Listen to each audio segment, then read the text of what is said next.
Boa, galerinha, professor Leandro com vocês na área. Aula de hoje, geometria espacial. A gente vai estar começando aí a falar de geometria espacial, tá certo? O que é a geometria espacial? É a geometria que tem a ver com figuras que nos dão ideia de espaço, de terceira dimensão. Terceira dimensão no sentido literal, tá certo?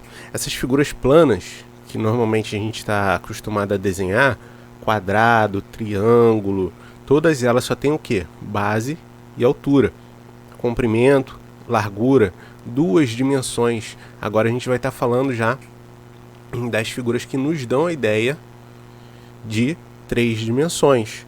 Dessa vez a gente vai ter largura, comprimento e a profundidade. Tá certo? Então, não diretamente vamos estar falando lá dos quadrados e dos triângulos. Agora a gente vai estar falando de cubos, de paralelepípedos, tá certo? Que é essa geometria aí que nos cerca o tempo todo. Você olha para o teu computador, na maioria dos casos, o teu computador ele é um paralelepípedo, tá certo? A gente pode considerar também como um prisma. De repente a tua caixinha de som aí, se ela tem bordas, faces retangulares, também é um tipo de prisma, pode ser um tipo de paralelepípedo, tá certo? Depende muito aí do que você tem no teu ambiente, mas independente do que você tem ou não, a gente sempre vê essas figuras espaciais aí no nosso cotidiano, tá certo? A gente vai começar falando dos mais fáceis, que são os prismas e os cilindros, tá certo? Então vamos lá para a nossa introdução. Sólidos geométricos. O que são sólidos geométricos? Os objetos que nos rodeiam e que apresentam as mais diversas formas, ocupando no espaço um certo lugar e tendo uma forma imutável, desde que não seja exercida nenhuma ação particular sobre eles. Chamamos sólidos, tá certo? O que ele quer dizer com isso? A forma dele não muda, né? Contanto que você não exerça nenhuma pressão, nenhuma ação sobre ele, tá certo? Qual é a diferença de poliedro para não poliedro? Tá? Tem gente que chama de corpos redondos. Vamos lá, poliedros são os sólidos geométricos limitados por superfícies planas. O que é uma superfície plana? Lembra quando eu dei o exemplo de quadrado e triângulo? Quadrado e triângulo são figuras de duas dimensões, largura e comprimento. Essas figuras elas são planas, você consegue desenhar ela. Tudo que fica no desenho, no teu plano, no teu caderno, tudo isso é uma figura plana, tá certo? Só tem comprimento e largura, beleza? Então as faces são figuras planas, beleza? E não poliedros. Por que tem gente que chama de corpos redondos também? Porque eles rolam, literalmente rola. Se você largar de repente uma garrafinha, por exemplo, a tua garrafa d'água, lógico, se você colocá-la em pé, ela não vai rolar. Mas se você colocá-la deitada e fizer uma pressão, ela vai rolar. Então ela tem um corpo redondo ali, tá certo? Olha lá. Não poliedros são limitados por superfícies curvas, tá vendo? Tem uma superfície curva ali. E outros ainda não são limitados por superfícies planas e curvas. É o mesmo caso da garrafa, né? Que eu acabei de falar para vocês. A garrafa, a base dela é uma circunferência, na maioria dos casos. Se você deitar ela, a lateral dela, ela roda, né? Ela rola, vamos dizer assim. Uma esfera, por exemplo, a esfera ela não é um poliedro. A esfera é uma bola de futebol. Ela é toda redonda, né? Ela não tem nem face, vamos dizer assim. Tá certo? Então são só exemplos aí para vocês entenderem a diferença de poliedros e não poliedros. Basicamente poliedros, tudo que é plano, né? As faces deles são planas, é um dado, o teu computador, tá certo? Enfim. Poliedros são sólidos limitados por polígonos. Os polígonos são as faces do poliedro, são as figuras planas que os limitam. Os lados dos polígonos são as arestas do poliedro. São os segmentos de reta que limitam as faces. E os vértices dos polígonos são os vértices do poliedro. São os pontos de encontro das arestas. Os vértices, as arestas e as faces de um poliedro dizem-se os elementos do poliedro. Vamos lá. Exemplo prático. Quase que trava. A tua sala, o teu quarto. Normalmente, né, o teu quarto ele é composto de 4 paredes, um chão e o teto. Beleza? Se você pensar fora da caixinha, se você olhar para o teu quarto, essa figura que forma o teu quarto, as paredes, o chão e o teto, a gente diz que são as faces, tá certo? Normalmente são retângulos ou quadrados, beleza? As linhas, né? Quando eu encontro duas paredes, a parede com o chão, aquela linha que forma, a gente diz que é uma aresta, tá certo? Então os pontos, as linhas, né? Perdão, esses segmentos de reta que formam, né? Que se formam com o encontro de duas paredes, a parede com o teto, a parede com o chão, essa linha a gente chama de aresta. Beleza? E o que são os vértices? São os encontros das arestas, são as quinas, né? São essas pontinhas aí o encontro de duas paredes com teto, duas paredes com chão. Essa pontinha aí a gente diz que é um vértice. Beleza? Vamos lá, poliedro de base triangular, tá certo? Olha aqui, face, né? É um triângulo, beleza? Eu tenho uma outra face aqui também, ó. Essa face aqui é um quadrilátero, beleza? Aresta, essa linha verde aqui, ó. E o encontro de 3 arestas eu formo um vértice, que são essas pontas. Tá bom? Relação de Euler, tem gente que chama de Euler, tá? Eu não sei falar suíço, então fica aí do jeito que você quiser, beleza? O nome dele não importa, o que importa é essa relação que ele escreveu. Uma relação válida para todos os poliedros que iremos referir nesse trabalho é a relação de Euler, descoberta pelo matemático suíço Euler, claro. Botou o nome dele, é porque foi ele que inventou. Bom, o número de faces, isso aqui serve para qualquer poliedro, né? Que a gente vai estudar aqui. O número de faces mais o número de vértices é igual ao número de arestas mais 2. Como que o cara descobriu isso? Ele foi anotando.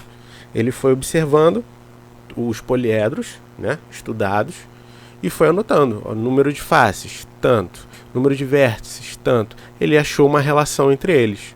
Essa relação ele chamou de relação de Euler. Beleza? Então, de novo, o número de faces mais o número de vértices é igual ao número de arestas mais 2. Tá bom? Então, ó, se você olhar aqui, se você for contar tudo isso daqui, faces, tá bom? Mais vértices, arestas mais 2. Tá bom? Tá aqui. Os prismas e as pirâmides são os poliedros mais fáceis de visualizar e planificar. Eu já vou explicar o que é planificar, tá bom? No entanto, existem muitos mais poliedros, sendo enorme a variedade das suas formas e muitos deles são de grande beleza. Não poliedros, os sólidos limitados no todo ou em parte por superfícies curvas, são denominados não poliedros. Dentre estes, os mais importantes são os sólidos de revolução. Um nomezinho especial aí, tá? Quase não se vê falar nisso aí, nesse nome. Mas o que interessa é o nome individual, beleza? São os sólidos de revolução, o cilindro, o cone e a esfera. Lembra, qualquer um desses aqui, se você largar em alguma posição, ele vai rolar, tá bom? Lógico, o cilindro, se você deixar em pezinho, ele não vai rolar, mas se tu botar de lado, ele vai rolar. O cone também. A esfera não tem jeito, não tem nem lado, né? De qualquer jeito que você largar, ela vai rolar. Sólidos de platônicos, ou os sólidos platônicos, são os sólidos de Platão. Platão concebia o mundo como sendo constituído por 4 elementos básicos: terra, fogo, ar, água. e estabelecia uma associação mística entre estes e os sólidos. Na matéria havia porções limitadas por triângulos ou quadrados, formando-se elementos que diferem entre si pela natureza da forma das suas superfícies periféricas. Se forem quadradas, temos o cubo, ao qual Platão fazia corresponder a Terra. No caso de serem triângulos, formando um tetraedro, associa-se ao fogo, cuja natureza penetrante está simbolizada na agudeza dos seus vértices. Estranha essa palavra, né? Isso daqui eu peguei não sei de onde. Desculpa, eu não lembro. Eu tenho isso aqui escrito já há um tempo. O octaedro foi associado ao ar e o icosaedro à água. O quinto sólido, o dodecaedro, foi considerado por Platão como um símbolo do universo. Isso daqui é mais a título de curiosidade, tá certo, pessoal? Não vai fazer diferença pra gente não, beleza? O que é o tetraedro? Esse poliedro é formado por 4 triângulos equiláteros. O que é um triângulo equilátero? Tem que lembrar, hein? O triângulo equilátero é aquele triângulo de 3 lados iguais, tá certo? Em cada um dos vértices encontra-se o mesmo número de lados, arestas, e o número de lados, tá certo? E arestas. O prefixo tetra deriva do grego, que significa 4 faces. Hexaedro. O cubo é o único poliedro regular com faces quadrangulares ou quadradas, tá bom, pessoal? Cada vértice une 3 quadrados. O cubo tem 6 faces, por isso que também se pode chamar de hexaedro. Hexa significa 6 em grego. Octaedro. As faces deste poliedro são também triângulos equiláteros, mas em cada vértice reúne-se 4 triângulos. Assim, o total das faces é 8. Octa. Lembra do octógono, tá? Pelo que o poliedro se chama octaedro. Octa significa 8 em grego.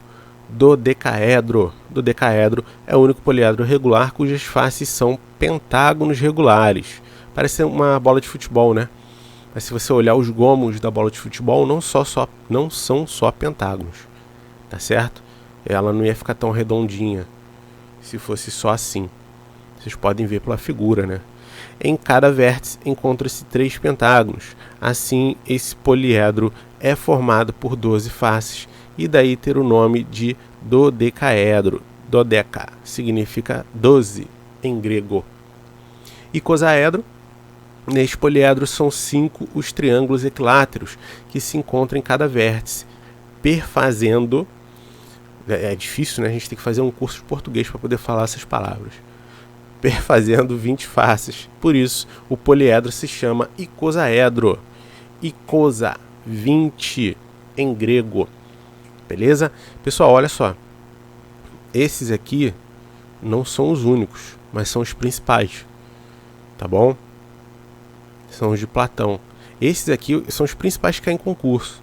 Então é por isso que a gente tem que ler essas coisas aqui, principalmente para você saber o número de faces e que tipo de faces elas são compostas. Por quê? Normalmente o exercício ele não fala para você não, ó. Octaedro são 8, hein? Ele não vai falar. Ele só vai falar, ó, um octaedro, aí já tem que vir na tua cabeça aí que são triângulos e que são 8. Hexaedro, que são 6, ou seja, um cubo. Ele pode colocar lá para você que é um hexaedro. Ele não precisa escrever para você que é um cubo. Tá bom? Então a gente tem que saber o nome. A parte chata dessa matéria é isso. No mais, ela tem uma matéria fácil. Tá bom? Olha lá que eu falei para vocês que eu ia explicar o que é uma planificação. Você planificar seria você desmontar a figura. Tá bom? Então imagina que você tem uma caixa de sapato. Você pegou a caixa de sapato e desmontou essa caixa de sapato. Pegou e desmontou ela todinha. Aí você deixou ela no chão, né? Você abriu ela toda e deixou ela no chão. Você planificou a figura. Tá certo? Então, se eu fosse montar, fazer tipo um origami, antes de eu montar e fazer o origami, eu ia ter que planificar a figura, tá? Botar aqui na impressora, imprimir, recortar e ligar para poder montar essas figuras, tá certo? Então você planificar e você desmontar ela. Isso daqui é um cubo, tá? Se você contar aí, você vai ter 6 faces, porque não tem um jeito só de planificar, tem esses jeitos todos aqui, tá bom? Vamos lá, agora sim, fórmulas, trabalhos, cilindro. Em matemática, um cilindro é o objeto tridimensional, ou seja, 3 dimensões. Lembra que eu falei para vocês? 3 dimensões, gerado pela superfície de revolução. Lembra? Superfície de revolução que a gente falou lá atrás, ó. Cadê aqui? Cadê? Nossa, eu voltei tudo.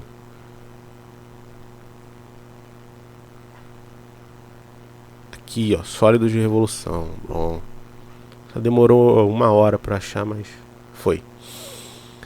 De maneira prática, o cilindro é um corpo alongado e de aspecto redondo, com o mesmo diâmetro ao longo de todo o comprimento. Isso aqui é importante, tá?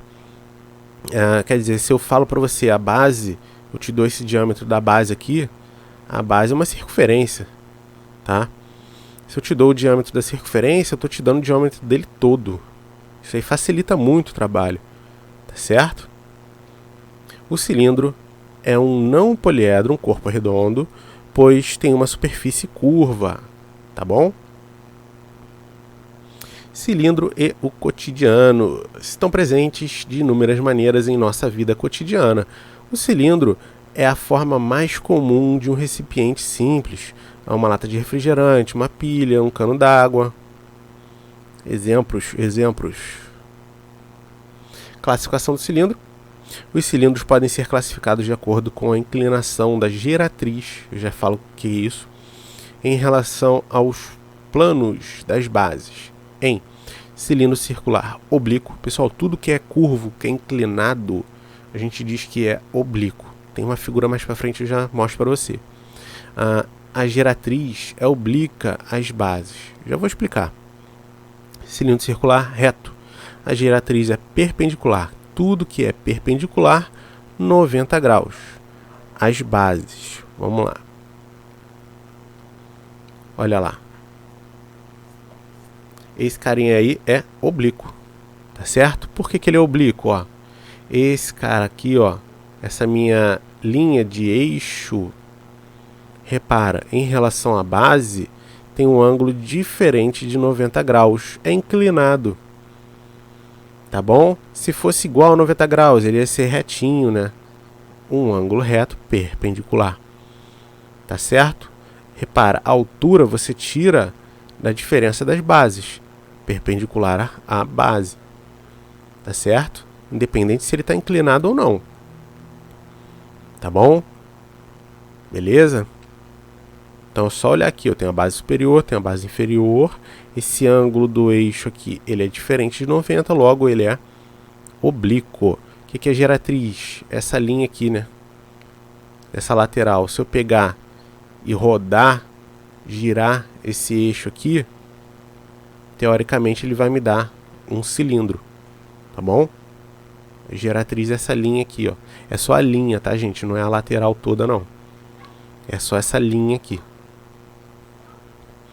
Cilindro circular reto.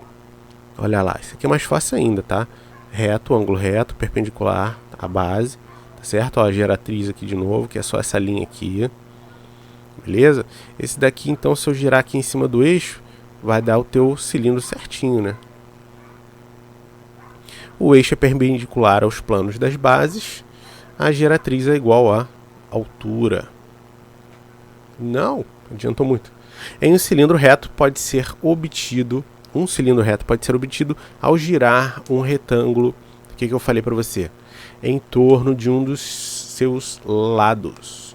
Então imagina que eu tenho aqui um retângulo, eu estou podendo segurar ele aqui, ó, no vértice A e no vértice D, e eu girei ele. É o teu caderno, se você segurar na espiral, né? Tenho certeza que alguém em algum momento da vida já fez isso, nem quando era mais novo. Segurou com um lápis na espiral e girou, né, o caderno. Você forma aí um cilindro. Seção meridiana. Vamos lá ver o que é isso. É esse corte, né?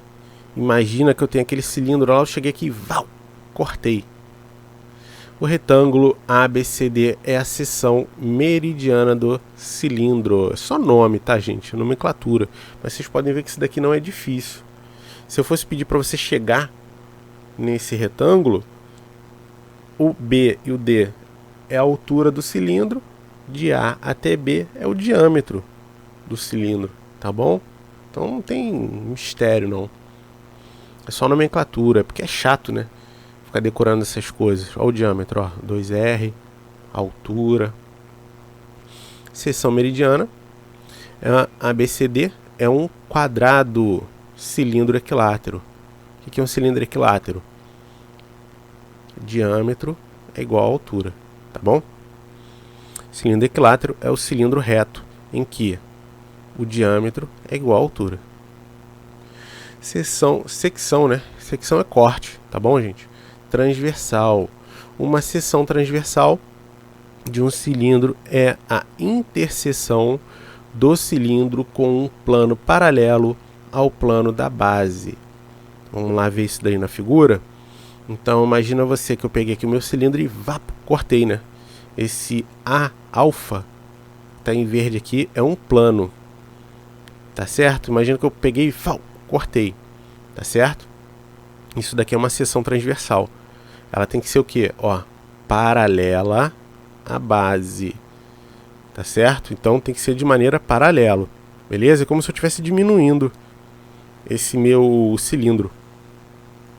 Planificação, lembra que eu falei para vocês? O que é planificar? É você desmontar. Isso aqui foi um pouquinho rápido demais. Ó. Tá certo? Então imagina que eu fui lá e desmontei, ó. Ó como é que fica uma planificação de um cilindro. Eu tenho um retângulo e duas circunferências, dois círculos, né? Porque tem recheio. Olha lá. E o que é a base do meu retângulo? É o comprimento da circunferência, 2πr, a fórmula do comprimento da circunferência. O grande problema aqui da geometria espacial é que você tem que lembrar da geometria plana, tá? Então você tem que saber a fórmula da área de todas as figuras, você tem que saber o comprimento, você tem que saber o perímetro, tá certo? Você sabendo isso tudo aí, você sabe que tudo a gente transforma. A área da superfície de um cilindro, como foi observado na planificação, ela é composta de dois círculos e de uma superfície retangular, em que a medida de dois lados é igual ao comprimento da circunferência da base e a medida do outro lado é igual à altura do cilindro. Então eu vou voltar aqui de novo só para você ter uma ideia. Se eu fosse pedir a área, o que você ia fazer? Você ia calcular a área desse retângulo, a área de um círculo e vai multiplicar por 2, né? Que são dois iguais, tá certo? E no final você ia somar isso tudo. É só isso, não tem mistério. Acho que eu adiantei muito, não. Então, a área da base é a área de um círculo de raio R. Ela é dada por πr², fórmula da área do círculo. Lembra que eu falei? Se você sabe das fórmulas das áreas, das figuras, não só a circunferência. Se você sabe disso tudo, se você lembra, você mata isso daqui tranquilamente, tá? Porque todas as figuras a gente planifica e transforma. Então, não tem mistério. A área lateral é a área do retângulo, de lados 2πr, porque é o comprimento da circunferência, e h, que é a altura do cilindro. Então, olha lá, base vezes altura, né? Base vezes altura.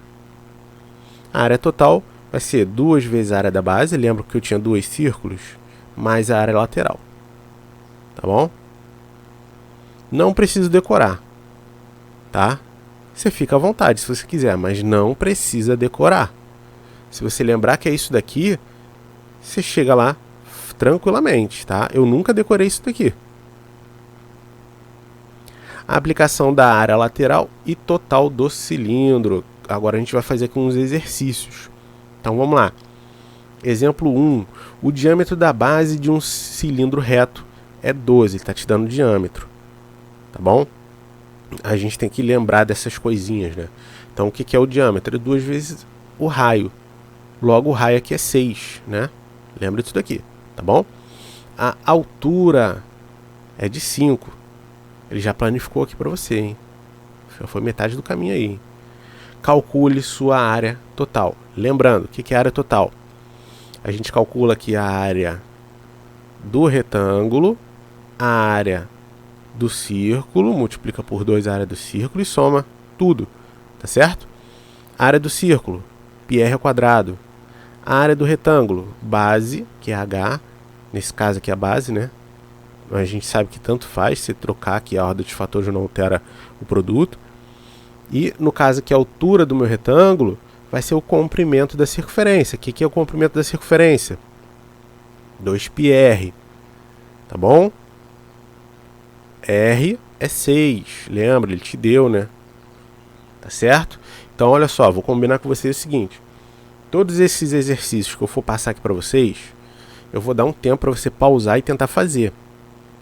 Tá certo? Mas tenta mesmo. Não adianta você só ficar olhando e falar assim, não, pô, entendi. Se você não colocar na prática, você nunca vai conseguir massificar o que você está aprendendo. Tá certo? Confia em mim, isso daqui não é difícil. Solução. Se o diâmetro vale 12, então o raio mede 6. A área total será a soma da área lateral com as áreas das bases. Área lateral, lembra que eu falei para vocês, ó? Tá certo? A área de uma base, πr ao quadrado, ó. O raio é 6. Beleza? Não substitui o π de cara não, deixa para fazer isso, porque no final a gente vai precisar dele.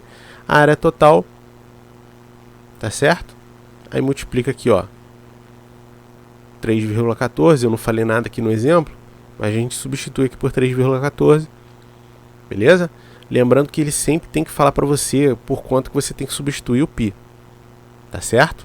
Porque é 3,14 aproximado, ele tem que falar para você. Exemplo 2, calcule a área lateral e a área total de um cilindro equilátero. O que é um cilindro equilátero? O diâmetro ele é igual à altura. Então, se eu falei para você que são 20 metros de raio, o que você já tem que pensar? O raio, 20, logo o diâmetro, 40. Então, a altura é 40. Tá certo? Tentou fazer? Olha lá. A altura, 40. A área da base, πr ao quadrado. Ó, πr ao quadrado. A área lateral, que vai ser a base vezes a altura. A base, lembra que é assim, hein? Tá? Você transforma ele num retângulo. Ele não está planificado aqui, hein? A base do teu retângulo, que é o comprimento da circunferência vezes a altura. Comprimento da circunferência vezes a altura. Tá certo? A área total. Belezinha? Não é difícil, isso aqui é prática. Matemática é sempre prática, hein? Exemplo 3. Uma indústria deseja fabricar um barril de óleo com formato cilíndrico, cujo raio da base deve apresentar 40 centímetros de comprimento e sua altura será de 1,2 metros. Então, ó, tô te dando o raio da base, tô te dando a altura. Para a fabricação desse barril, a indústria utilizará chapas metálicas. Quantos metros quadrados de chapa serão necessários para fabricar um barril? Basicamente ele quer o quê? A área. Você vai pegar a área das bases, a área lateral e vai somar tudo. Tá certo? Tenta fazer. Vai lá. Solução. Anota o que ele te deu. Ó, a altura 1,2 metros. O raio 40 centímetros. Passa para metro para ficar tudo igual.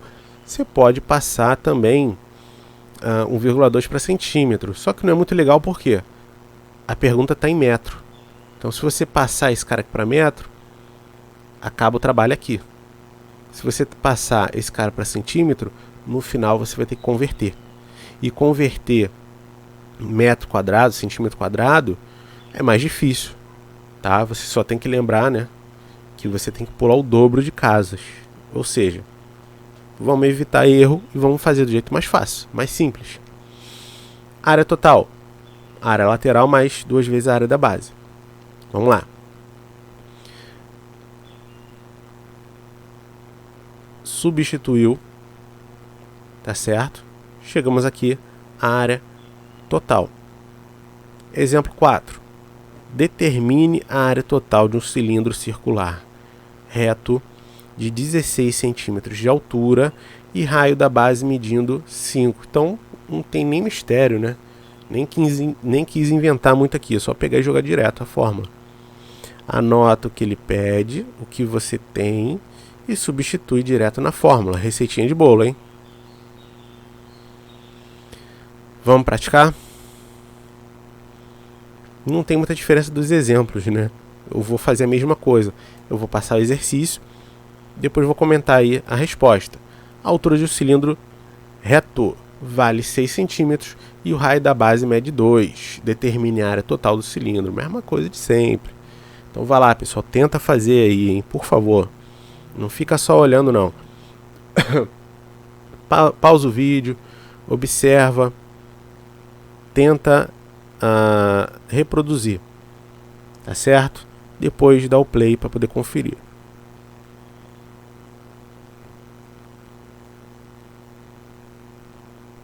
Não tem mistério, é só aplicação de fórmula, hein? Tá certo? Mesma coisa, ó. A seção meridiana, lembra o que é seção meridiana? É esse corte, né?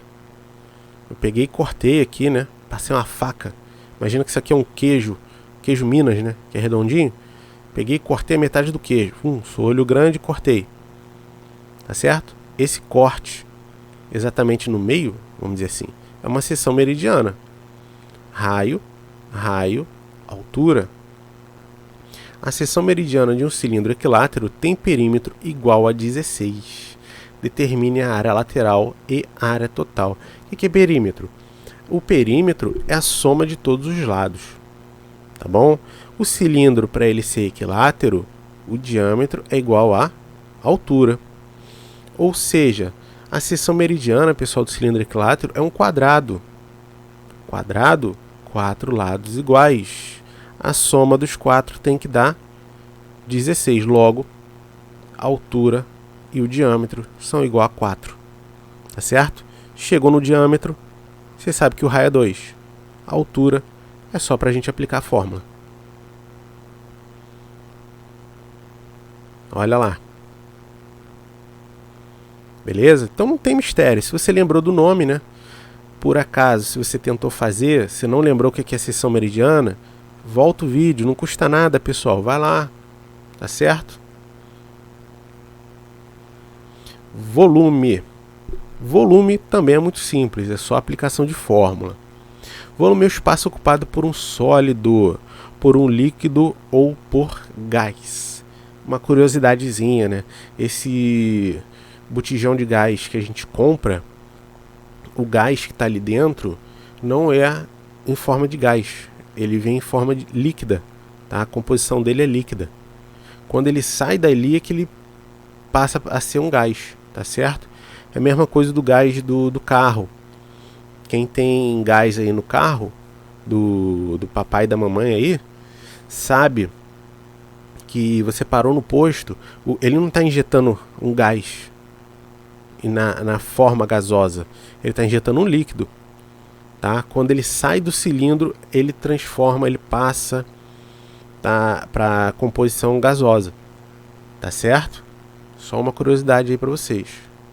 Quando trabalhamos com sólidos geométricos, precisamos relembrar as principais relações entre medidas de volume e capacidade.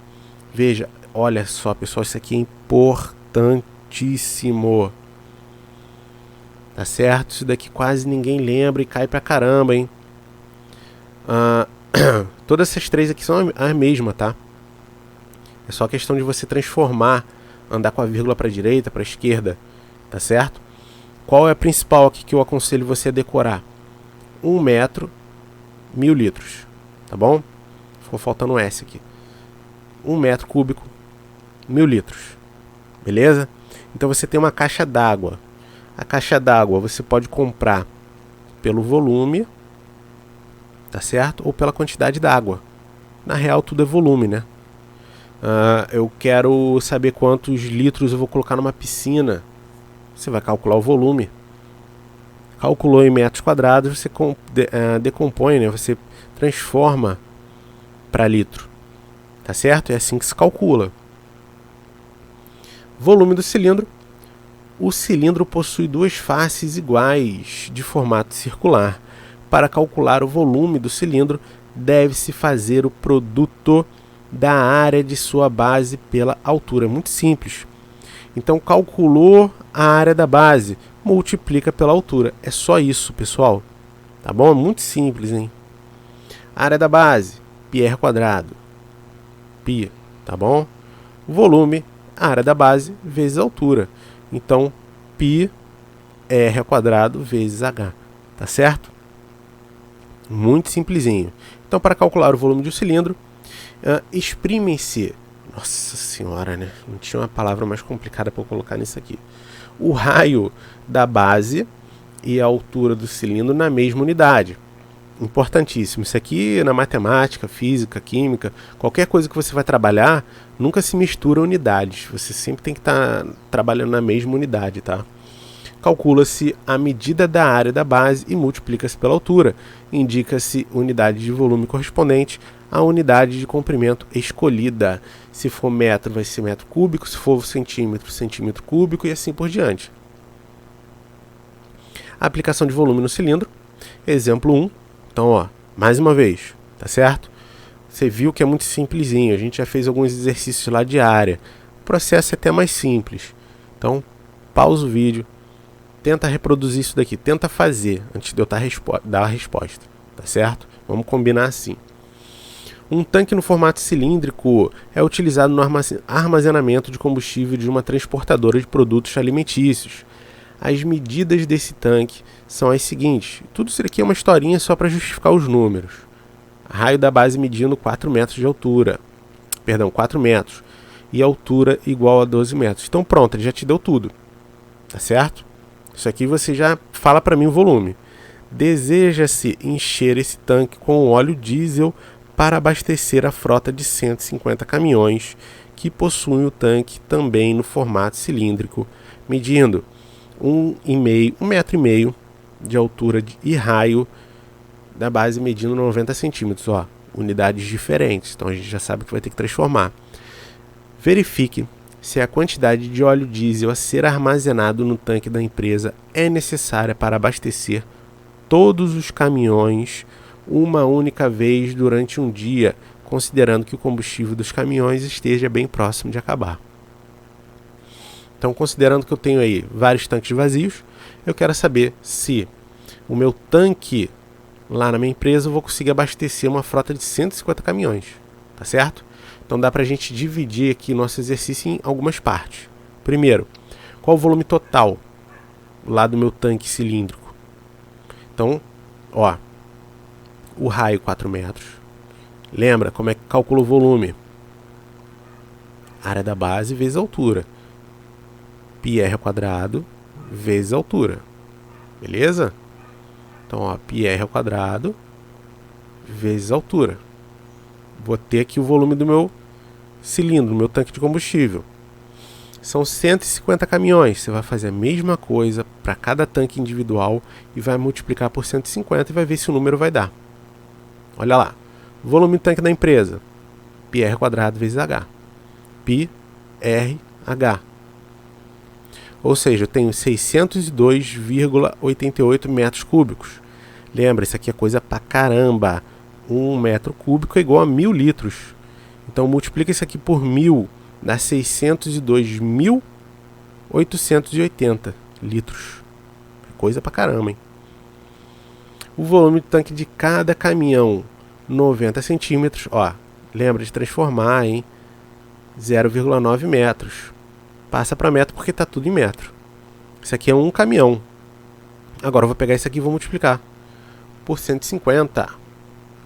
Porque são 150 caminhões. Esse número aqui ele é menor do que a capacidade total. Ó.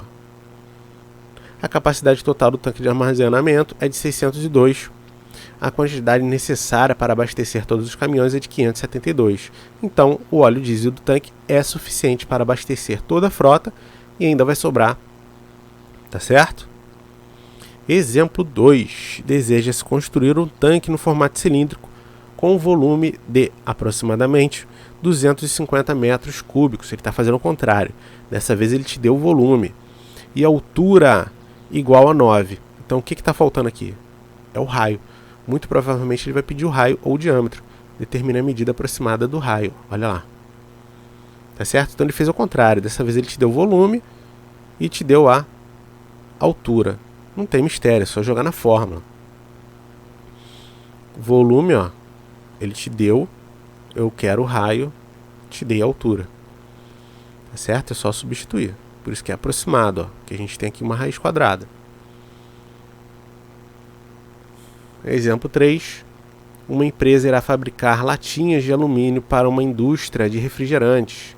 A lata precisa comportar a quantidade de 450 mililitros de refrigerante. Ó. Ele está comparando mililitro. Lembra, ó, vamos lá, mililitro. Ó. Vou voltar tudo aqui para você, vou facilitar a tua vida, hein? Ó, 1 mililitro, 1 centímetro cúbico. Então a minha unidade de medida lá para poder comparar mililitro tem que ser centímetro. É isso que a gente tem?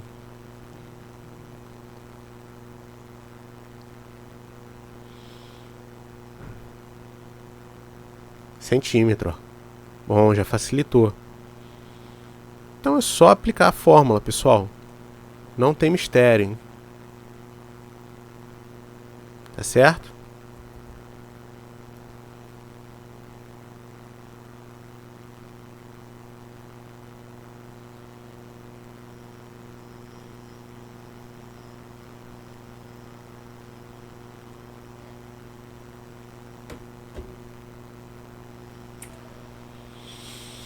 Então eu vou fazer o seguinte agora, pessoal. Eu vou só passar, tá?